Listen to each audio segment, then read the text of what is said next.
If I must die, you must live to tell my story, to sell my things, to buy a piece of cloth and some strings, make it white with a long tail, so that a child somewhere in Gaza, while looking heaven in the eye, awaiting his dad, who left in a blaze and bid no one farewell, not even to his flesh, not even to himself, sees the kite, my kite you made, flying up above, and thinks for a moment an angel is there, bringing back love. If I must die, let it bring hope. Let it be a tale. Hello, and welcome to Words That Burn, the podcast taking a closer look at poetry. This week's poem is If I Must Die by Palestinian poet Refaat Alareer. At the time of recording, Palestine has been under assault from the Israeli state and military for over a year, triggered by the events of October 7th in 2023, in which an attack was carried out by the terrorist organisation Hamas. During his lifetime, poet Refaat Alareer was a tireless voice, speaking out against just that kind of oppression brought on by the Israeli state against the Palestinian people. In his mission to raise awareness of the atrocities endured by his fellow countrymen, Alirear was stoic and steadfast. He would constantly use both his academic and artistic voice to speak truth to power. His unflinching need to document and witness earned him a reputation as a titan of Palestinian poetry.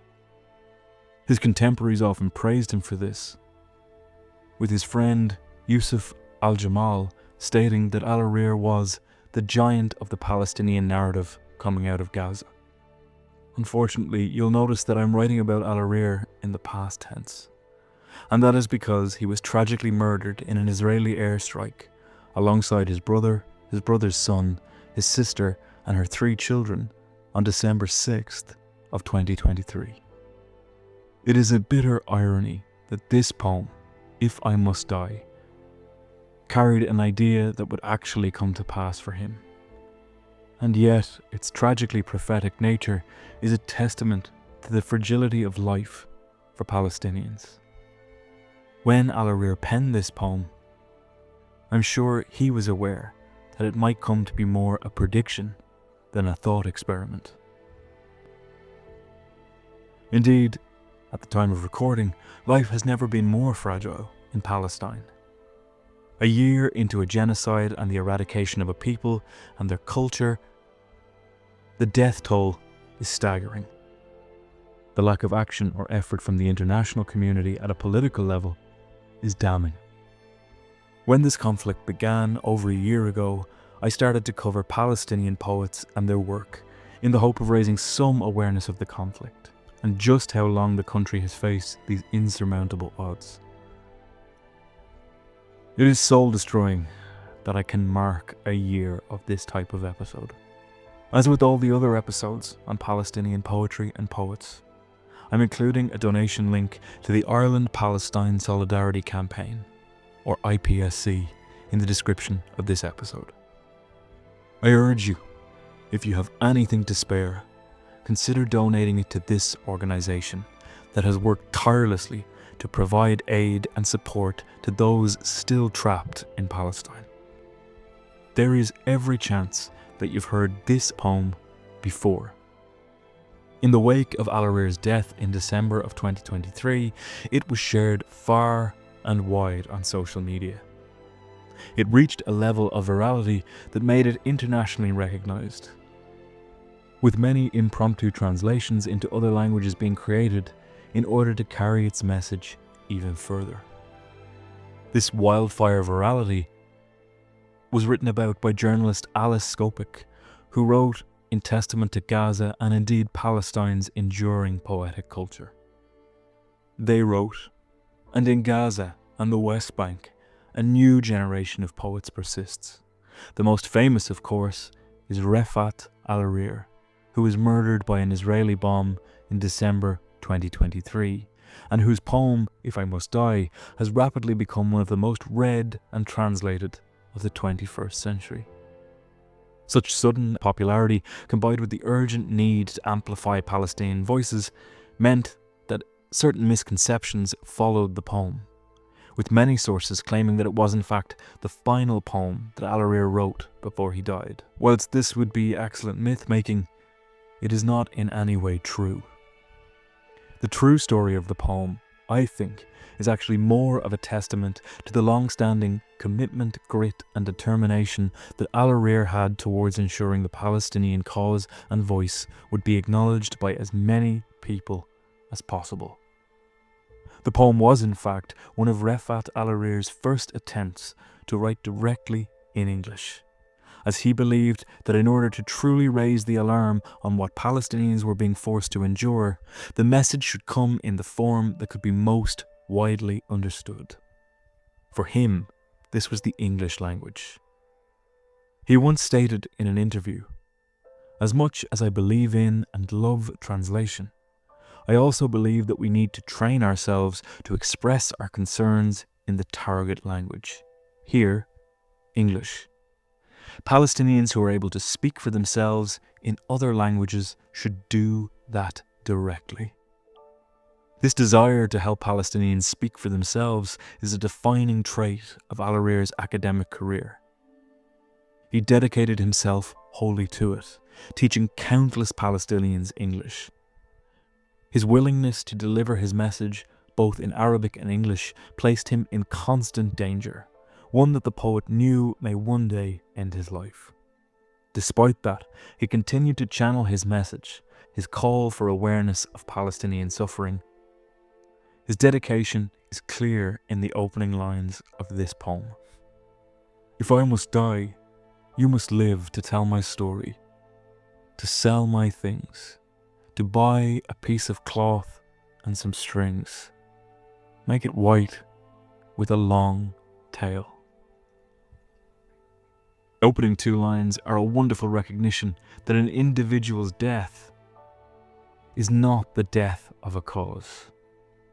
If I must die, you must live. It is a recognition that a cause must go on, despite the grim toll it may have taken. Simultaneously, it is our speaker, whom, given the personal and tragic nature of the poem, we can be certain is Alirear himself, that accepts their own death. They understand that it is not so significant, and the world will not stop. The entire poem is their hope that this death might mean something.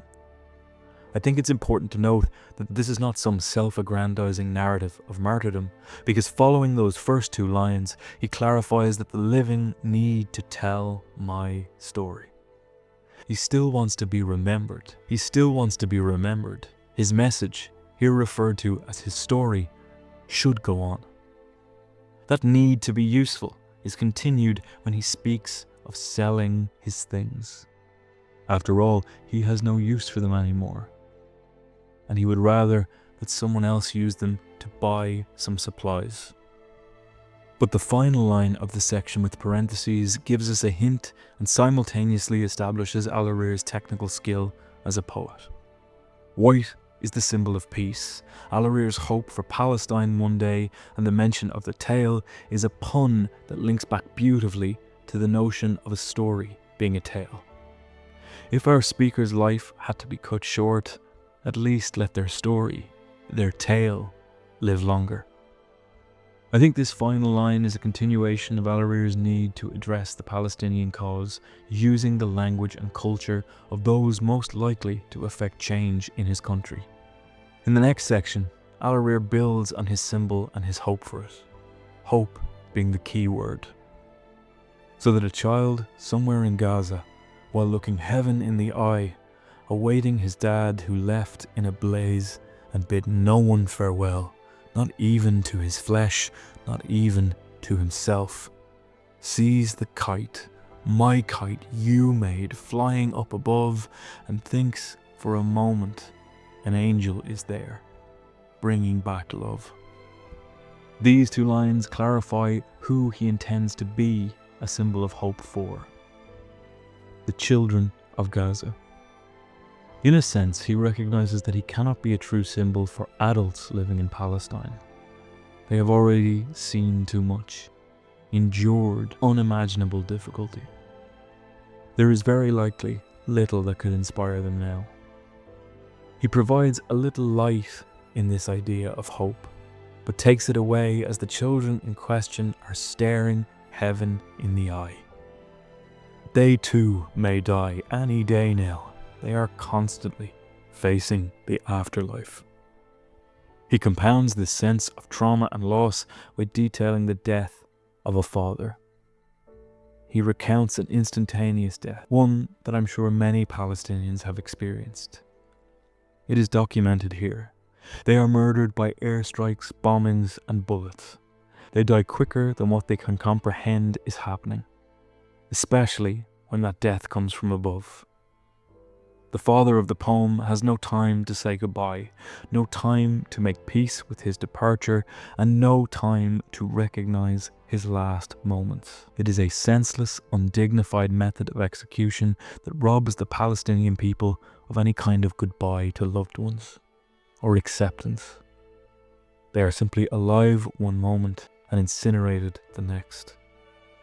From here, Alirear clarifies his earlier image of cloth and fabric, solidifying it into one of the most enduring images of Palestinian resistance and peace. The kite. Sees the kite, my kite, you made, flying up above, and thinks for a moment an angel is there, bringing back love. In Gaza, kites have become powerful symbols of resilience and resistance, transcending their role as mere playthings. They represent hope and defiance, particularly for the internally displaced. Their long-standing cultural significance laid the groundwork for deeper meanings to emerge, while the simplicity of their construction makes kite flying an inclusive activity, accessible to people from all economic backgrounds. In a region where movement is heavily restricted, kites symbolize freedom, offering a momentary escape from the confines of conflict.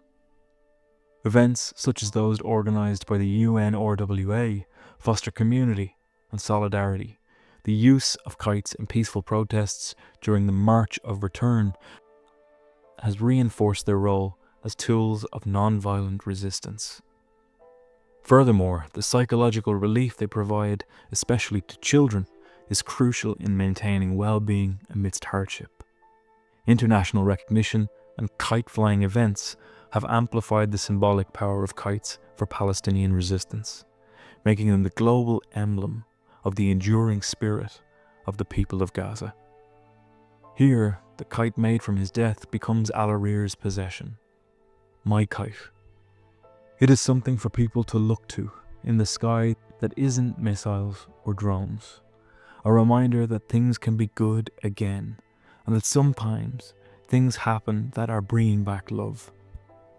For any man or poet in Alirear's position, it would be nearly impossible not to be bitter when faced with the overwhelming odds that are hell-bent on eradicating him and his people from the earth, not to be turned cynical, to be twisted into someone hard and angry by these conditions.